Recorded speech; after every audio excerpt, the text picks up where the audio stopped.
10 ఏళ్లు విద్యాబోధనలో విశిష్ట సేవలు అందించిన పల్లవి ఇంజనీరింగ్ కాలేజ్కి అటానమస్ హోదా లభించడం సంతోషంగా ఉందని ఎగ్జిక్యూటివ్ డైరెక్టర్ డాక్టర్ నవీన్ తెలిపారు. కొద్ది రోజుల క్రితం న్యాక్ గుర్తింపు పొందామని వివరించారు. మరోవైపు విద్యారంగంలో ఉన్న మల్క కొమరయ్య రాజకీయ రంగంలోకి రావడంతో టికెట్ లభిస్తే పోటీ చేసి గెలిచి మల్కాజ్గిరి నియోజకవర్గాన్ని అభివృద్ధి చేసి చూపుతామంటున్న నవీన్తో మా ప్రతినిధి Mahender face to face. Pallavi education సంస్థ రోజుకొక స్థాయిని అధిగమిస్తూ వెళ్తుంది. ఇప్పటికే అటానమస్తో పాటు యూసీజీ ఇంతకుముందే వచ్చింది. ఇప్పుడు అటానమస్ న్యాక్ రావడం మరొక ఘనతగా చెప్పుకుంటున్నారు. దీనికి సంబంధించి ఎగ్జిక్యూటివ్ ఎడిటర్ నవీన్ మనతో పాటు వారిని తెలుసుకున్నాం. First of all congratulation Naveen గారు. మరి ఇప్పుడున్న పరిస్థితుల్లో ఇలాంటి కాలేజ్కి అవార్డు రావడం మీరు ఎలా ఫీల్ అవుతున్నారు, ఏంటి? ముందుగా మీకు థ్యాంక్స్ అండి. పల్లవి ఇంజనీరింగ్ కాలేజ్కి 6 నెలల క్రితం న్యాక్ వచ్చింది.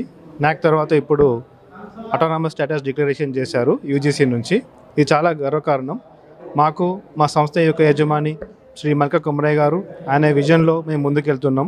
ఈ అటానమస్ స్టేటస్ రావడానికి ముఖ్య కారకులైన మా ప్రతి ఒక్క టీచర్స్కి, హెచ్ఓడీస్కి, అలాగే మా ప్రిన్సిపల్ గారికి నా కృతజ్ఞతలు తెలియజేస్తున్నాను. ఈ అటానమస్ స్టేటస్ రావడం ద్వారా పిల్లల యొక్క వాళ్ళకు టెక్నికల్ ఎడ్యుకేషన్ ఇంకా మెరుగుపడుతుంది. అంటే వాళ్ళకు క్యాంపస్ ప్లేస్మెంట్స్ వస్తాయి. ఇప్పుడు వాళ్ళు ఫ్యూచర్లో హైయర్ స్టడీస్కి వెళ్ళేటప్పుడు వాళ్ళకు మంచి భవిష్యత్తు ఉంటుంది. ఒక గుర్తింపు అన్నట్టు అటానమస్ స్టేటస్ అనేది ఇది 10 సంవత్సరాల కాలానికి మాకు ఇవ్వడం జరిగింది. అది ఎంతో సంతోషకరం. జనరల్గా అటానమస్ స్టేటస్ అనేది కాలేజ్ యొక్క ఇన్ఫ్రాస్ట్రక్చర్ మరియు పిల్లల యొక్క ఇంటేక్, అటెండెన్స్, వాళ్ళ యొక్క రిజల్ట్ దాన్ని బట్టి డిక్లేర్ చేస్తారు.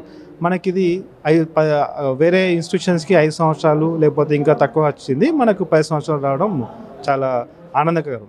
ప్రత్యేకంగా ఇంజనీరింగ్ కాలేజ్కి వచ్చేసరికి చాలామందికి స్కిల్స్ లేవని చాలా ఇబ్బందులు ఎదురవుతున్నాయి. మీ కాలేజీలో స్కిల్కి సంబంధించి ఎలాంటి చర్యలు చేపట్టారు? మా కాలేజ్లో మెయిన్గా స్కిల్ డెవలప్మెంట్ ప్రోగ్రామ్ కోసం అని చెప్పి R&D అంటే రీసెర్చ్ అండ్ డెవలప్మెంట్ ఒక సెంటర్ ఎస్టాబ్లిష్ చేశాము.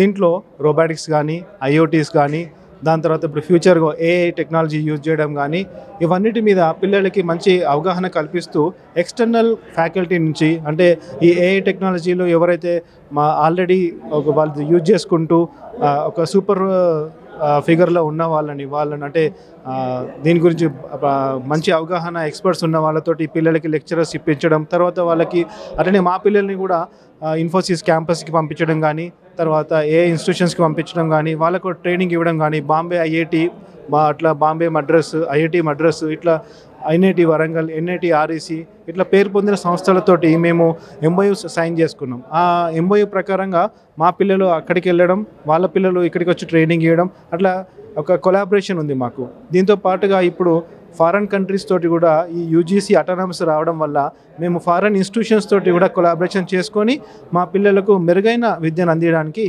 తోడ్పడుతుంది. ప్లేస్మెంట్ రేషియో ఎలా ఉంది? చాలామంది కూడా క్యాంపస్ ప్లేస్మెంట్ కోసం ఎక్కువ చూస్తుంటారు విద్యార్థులు. మీ దగ్గర ఎలా ఉంది? జనరల్గా ప్లేస్మెంట్ అనేది మాకు ఇంతకు ముందు అంటే న్యాక్ రాకముందు ఒక 60% ఆ రేంజ్లో ఉండేదండి. న్యాక్ వచ్చిన తర్వాత అది బూస్టప్ అయి 80% దాకా వెళ్ళింది.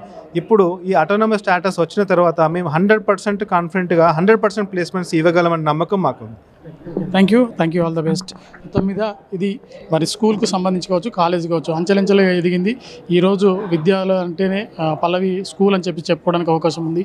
అంతేకాకుండా ఈ చైర్మన్ ఎవరైతే మల్క కొమరయ్య ఉన్నారో ఇటు రాజకీయాల్లో కూడా అడుగుపెట్టేందుకు ఆలోచనలో ఉన్నారు, ఆసక్తి చూపుతున్నారు. అందులో భాగంగానే మల్కాజ్గిరి పార్లమెంటు నుండి పోటీ చేయాలనే ఆలోచన ఉంది. మీరేమంటారు? మీ సార్ చైర్మన్ గారు రాజకీయాల్లో అడుగుపెట్టాలనుకుంటున్నారు, మల్కాజ్గిరి నుండి పోటీ చేయాలనుకుంటున్నారు. ఎందుకు అసలు ఇన్స్టిట్యూషన్ నుండి మళ్ళీ రాజకీయాలకు రావాలనుకుంటున్నారు? మల్క కొమరయ్య గారు ఫస్ట్ హైదరాబాద్కి వచ్చిన తర్వాత రియల్ ఎస్టేట్ స్టార్ట్ చేశారు.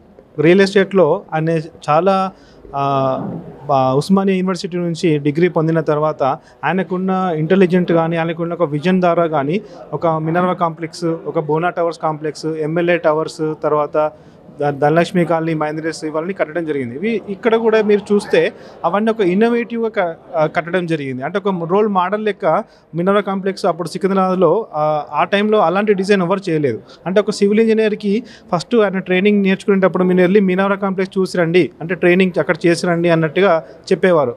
ఆ తర్వాత ఆయన ఎడ్యుకేషన్ సిస్టమ్కి వచ్చాడు. ఎడ్యుకేషన్ సిస్టంలో ఆయన చదువుకున్న సందర్భంలో ఏర్పడిన ఆయన ఇబ్బందులు అన్నీ ఫ్యూచర్ జనరేషన్కి కలగద్దు అని చెప్పేసి అని అతి తక్కువ ఫీజెస్ తోటి ఉన్నతమైన విద్యను అందించడానికి Pallavi model schools, Pallavi international schools, Delhi public schools establish చేయడం జరిగింది. ఇది కాకుండా సోషల్ ఎన్విరాన్మెంటల్ కన్సర్న్ కింద పవర్ ప్రాజెక్ట్స్ పెట్టడం, తర్వాత ఎకో ఫ్రెండ్లీ బ్యాగ్స్ తయారు చేయడం DRDO తోటి టైప్ అయి ఇట్లా అనేది ఎప్పుడు కూడా అంటే మా క్యాంపస్లో కూడా మీరు ఎప్పుడైనా వచ్చి చూస్తే పర్యావరణంకి దగ్గరగా ఉంటాం మేము. చెట్లను పెంచడం, తర్వాత కాలేజ్ని కానీ క్యాంపస్ని కానీ నీట్గా ఉంచుకోవడం, ఇవన్నీ. అతని విజన్ ఏంటంటే ఏదైనా ఒక సబ్జెక్ట్ తీసుకున్నా కూడా, అంటే ఏదైనా ఒక ఫీల్డ్ తీసుకున్నా కూడా దాంట్లో అగ్రగామిగా ఉండాలని చెప్పి ఆయన కోరుకుంటాడు. దానికోసము అని ప్రతి క్షణం కష్టపడతాడు. ఇప్పుడు ఆయన రియల్ పొలిటికల్స్లోకి వచ్చి మల్కాజ్గిరిని కనుక రేపు బీజేపీ కనుక మాకు టికెట్ ఇచ్చి ఆయన పోటీ చేస్తే ఖచ్చితంగా మేము గెలుస్తామన్న నమ్మకం మాకుంది. అండ్ మల్కాజ్గిరిని ఒక 10 టర్మ్స్ ఫాస్ట్గా డెవలప్ చేయడానికి ఆయన యొక్క విజన్, ఆయన యొక్క ఇన్నోవేషన్ థాట్ తోటి ముందుకు తీసుకెళ్తారని నమ్మకం మాకుంది. థ్యాంక్ యూ అండి, ఆల్ ద బెస్ట్. మొత్తం మీద మల్కాజ్గిరి నుండి కనుక టికెట్ ఇస్తే ఖచ్చితంగా బీజేపీ పార్టీ నుండి గెలుస్తాను. ఒక మల్కాజ్గిరిని నియోజకవర్గం దేశంలోనే పెద్దదే కాదు, దాంట్లో ఒక అడ్వాన్స్డ్ ఒక 10 సంవత్సరాలు కావాల్సిన ఇన్ఫ్రాస్ట్రక్చర్స్ కావచ్చు, మిగతా వారికి సమస్యలన్నీ కూడా పరిష్కారం చేసి ఒక కొత్తగా రోల్ మోడల్ నియోజకవర్గంగా రూపుదిద్దామంటున్నాం. పూరా లోకల్ మీకోసం మా ఛానల్. మీ జిల్లాకు, మీ మండలానికి, మీ గ్రామానికి, మీ ప్రాంతానికి, మీ వీధికి, మీ ఇంటికి, మీ వద్దకి, ఎక్కడికైనా ఎప్పుడైనా మా పూరా లోకల్ ఛానల్ వస్తుంది. మీరిచ్చే సమాచారాన్ని అందరికీ చేరువయ్యేలా చేస్తుంది. మీ గొంతుకని ప్రతి ఒక్కరికి వినిపిస్తుంది. మీకు ఎల్లప్పుడూ అందుబాటులో ఉంటుంది మా పూరా local. Your choice for local voice. పూరా లోకల్.